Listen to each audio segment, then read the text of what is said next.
জ্বালানি তেলের জন্য এমন লাইন বাংলাদেশে আগে কখনো দেখেছেন? ঘন্টার পর ঘন্টা অপেক্ষা। কেন এই সংকট? কনসার্টে তেলের জন্য মানুষের হাহাকার। কি ঘটছে আসলে? চাঁপাইনবাবগঞ্জের কানসাট বাজারে দেখা গেছে অবিশ্বাস্য এক দৃশ্য। জ্বালানি তেল নিতে মানুষের লম্বা লাইন, যা অনেকেরই মতে সর্বকালের রেকর্ড ভেঙেছে। মোটরসাইকেল, প্রাইভেট কার সবাই এক লাইনে ঘন্টার পর ঘন্টা দাঁড়িয়ে।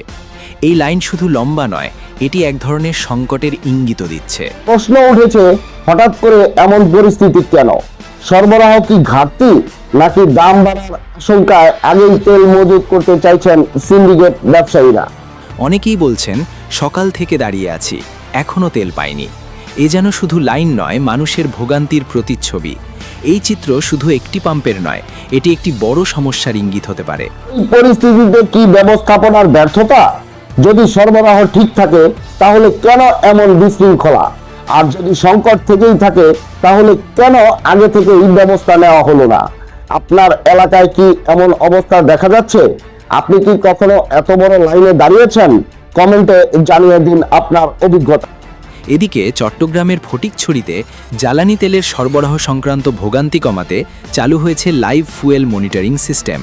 এই ডিজিটাল প্ল্যাটফর্মের মাধ্যমে স্মার্টফোনে এক ক্লিকেই জানা যাবে কোন পাম্পে তেল পাওয়া যাচ্ছে, কোথায় সরবরাহ চলছে এবং মজুতের সর্বশেষ অবস্থা কী। পরিস্থিতি কোথায় গিয়ে দাঁড়ায় এখন সেটাই দেখার বিষয়।